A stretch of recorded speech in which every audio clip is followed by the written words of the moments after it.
좋은 아침입니다. 오늘 주시는 하나님의 말씀은 사도행전 13장 44절에서 48절 말씀입니다.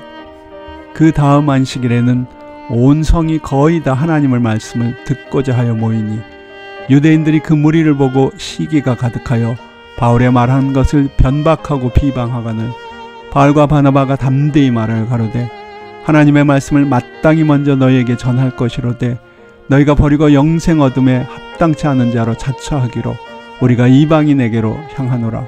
주께서 이같이 우리를 명하시되 내가 너를 이방의 빛을 삼아 너로 땅끝까지 구원하게 하리라 하셨느니라 하니 이방인들이 듣고 기뻐하여 하나님의 말씀을 찬송하며 영생을 주시기로 작정된 자는 다 믿더라. 오늘의 제목은 이방인을 위한 복음입니다. 성경은 그러므로 나중된 자가 먼저 되고 먼저 된 자가 나중되리라고 말씀하십니다. 마태복음 20장 16절의 말씀입니다. 이 말씀은 성도들, 특히 오랫동안 믿은 성도들을 당황케 하는 성경 구절 중 하나입니다.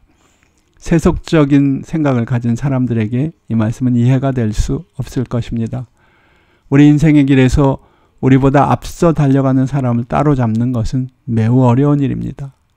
나중된 자가 먼저 되기 어렵다는 것입니다. 그래서 우리는 남들보다 조금 앞서는 것이 나중에 큰 차이를 믿는다고 믿습니다. 그렇기 때문에 일부 학부모들은 자녀들의 조기 교육을 위해 많은 투자를 합니다. 그렇지만 이 말씀은 역설적인 표현이 아닐까요? 하고 묻는 분도 있을 것입니다. 예외적인 상황을 들어 역설적인 진리를 설명하려는 것뿐이라는 말씀입니다. 즉 마태복음 20장 16절의 맥락에서 성경은 포도원에 일찍 들어온 자들이 우월감에 사로잡힌 태도를 바로잡으면서 늦게 들어온 자들을 향한 하나님의 은혜와 자비를 보여주기 위해 이런 역설적인 표현을 사용했다는 것입니다. 그 지적도 틀림없이 맞는 말씀입니다. 그러나 제 자신의 목회 경험을 통해 저는 실제로 나중된 자가 먼저 되는 경우를 무수히 보았습니다. 이 말씀이 단순히 우리가 생각하는 것처럼 역설적인 것만이 아니라는 뜻입니다. 하나님의 포도원에 새로 들어온 사람들은 종종 많은 점에서 포도원에 오래 머물러 있는 사람들보다 나은 태도를 보입니다. 포도원에 오래 머물러 있던 사람들이 종종 하나님의 은혜를 당연한 것으로 여기는 것에 비해 나중된 자들은 하나님의 은혜와 사랑에 대해 더 크고 신선한 감사를 가지고 있습니다. 나중된 사람들은 종종 포도원에 오래 머물러 있는 사람들보다 하나님의 음성을 듣는 일에 보다 더 적극적이고 열심입니다. 또 나중에 들어온 자들은 자칫 여러 가지 편견에 사로잡혀 있는 오래 포도원에 머문 사람들보다 훨씬 더 하나님의 말씀에 마음이 열려 있습니다. 우리는 이 현실성 없어 보이는 나중된 자가 처음 된다는 진리가 오늘 말씀에서도 실제로 적용되고 있는 것을 볼 수 있습니다. 바울과 바나바가 비시디아 안디옥에서 복음을 전합니다. 이방인들은 복음을 기쁘게 받아들입니다. 더 많은 사람들이 그 복음을 듣기를 원했습니다.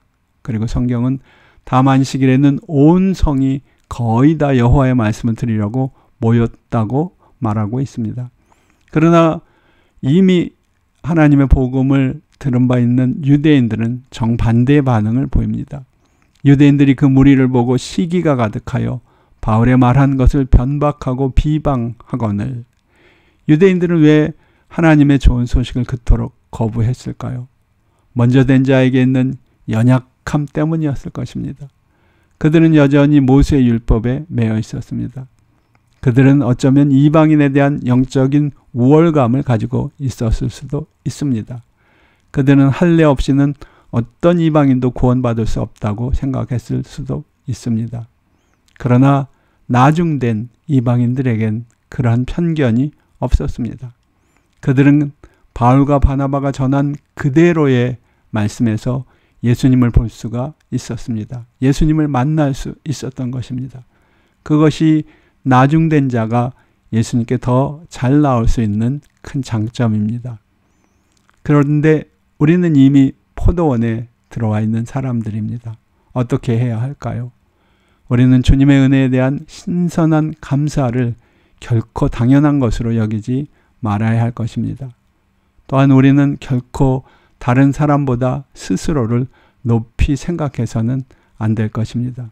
요컨대 우리는 포도원에 오래 있더라도 언제나 나중된 자의 마음을 지켜야 한다는 것입니다.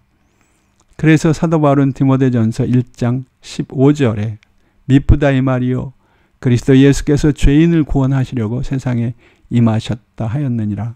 그리고 죄인 중에 내가 괴순이라고 고백합니다. 어쩌면 이것이 바로 사도 바울이 마지막 순간까지 예수님을 향해 신선한 그리고 식지 않는 열정을 유지한 비밀일 것입니다. 그는 마지막 순간까지 스스로를 나중된 자로 여겼습니다. 여러분은 어떠신가요? 바울처럼 여러분도 내가 죄인 중에 괴수라고 고백하실 수 있겠습니까? 그렇다면 기뻐하십시오. 예수님께서는 바로 그런 죄인들을 구원하러 오셨기 때문입니다.